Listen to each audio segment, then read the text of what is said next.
So, let's talk about the big one. Will AI take our jobs? I mean, it's got to be one of the biggest, most personal, and honestly, most confusing questions out there right now. Are we staring down an unemployment apocalypse, or is this just the next big step in our evolution with technology? All right, let's try to cut through the noise and find some answers. If you feel like you're getting whiplash trying to keep up, you are definitely not alone. One minute, the Wall Street Journal is telling you the AI wipeout is officially here. Then, a few days later, CNN is like, whoa, not so fast. And this, right here, this is the entire debate in a nutshell. Are we talking about an immediate crisis, or is the reality a whole lot more complicated? So, first things first, let's talk about those alarm bells because they are ringing loud and clear. This isn't just some niche tech world worry, no. This is a very real, very widespread anxiety about how this technology could completely upend our lives and how we make a living. And this fear, it's not just a hunch. A recent Quinnipiac poll found that a majority of Americans, a full 55%, think AI is going to do more harm than good in the long run. This isn't just a random feeling. It's a sentiment that's being fueled by some pretty stark warnings from people at the very top. You know, when one of the biggest names in tech says something, people tend to listen. And Elon Musk's prediction could not be more blunt. AI and robots will replace all jobs. Wow. That single sentence pretty much sums up the absolute worst-case scenario that so many people are afraid of. And believe it or not, the alarm goes even deeper than just our jobs. It gets, well, existential. Geoffrey Hinton, the guy they literally call the godfather of AI for his pioneering work, is now warning that there's a real chance AI could wipe out humanity. I mean, when the person who basically built the thing is that worried about it, you have to wonder, what is he seeing that the rest of us aren't? And all this high-level fear is now starting to translate into some very direct, personal advice. An AI startup founder named Matt Schumer wrote this viral essay with a really urgent warning. He said, get your financial house in order. And just like that, the threat goes from this big abstract idea to something that hits your bank account. It's a plea to get ready, just in case things go sideways, fast. Okay, the case for alarm is pretty compelling. It's powerful. But it does make you ask the question, is this panic really new? I mean, from the steam engine to the internet, haven't we kind of heard these dire warnings with every major technological leap? This is where we need to flip the coin and look at the other side of the story. So now let's pump the brakes a little bit, because the other perspective here argues for caution, for all of us to just take a deep breath and apply a serious reality check to both the hype and the panic. Skeptics, like the AI expert Gary Marcus, point to some really solid reasons to be careful. First off, a lot of these big, scary predictions have been wildly wrong in the past. Remember just a few years ago when everyone was saying radiologists would be totally obsolete by now? Well, that didn't happen. Second, AI right now is jagged. It's amazing at certain tasks, but it's not very good at doing an entire complex job from start to finish. And this is a big one. Some companies might be using AI washing, blaming AI for layoffs when the real reasons are financial troubles or just plain old overhiring. And this brings us to a totally different way to think about this change.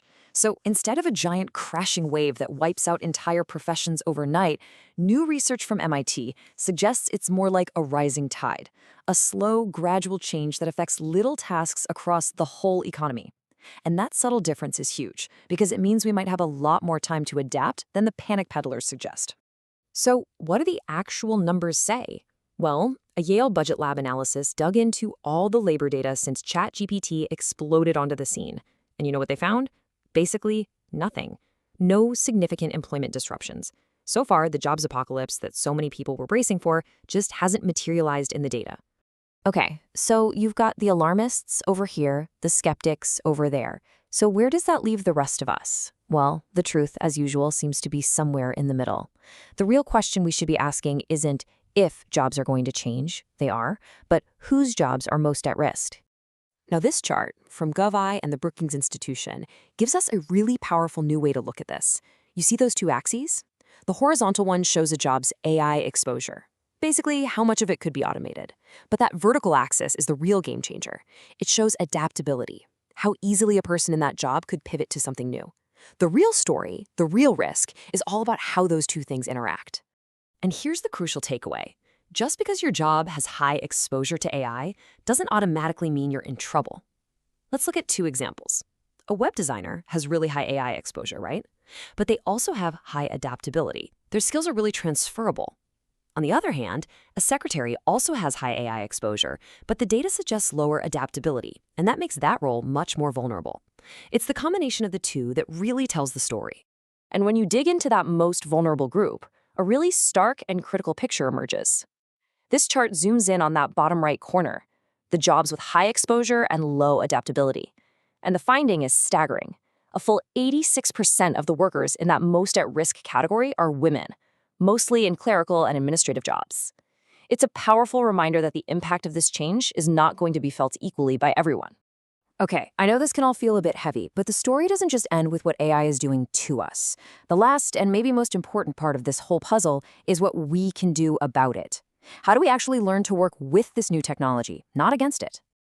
But here's a really fascinating twist in this story. We all assume that using AI is going to make us smarter, right? Well, some recent studies are showing that if we just use it passively, the exact opposite can happen. Offloading our thinking to AI can actually lead to an 11% drop in our ability to remember things and a massive 55% drop in cognitive engagement. The very tool that's supposed to help us think could actually be making us think less. So how do we avoid that trap? Well, AI expert Stephen Klein lays out a really clear path to use AI to augment our intelligence, not just replace it. Step 1. Think before you prompt. Actually wrestle with the problem on your own first. Step 2. Use AI to ask better questions, not just to get easy answers. Step 3 is to notice what he calls the sedation, that feeling when you're just mindlessly scrolling the output.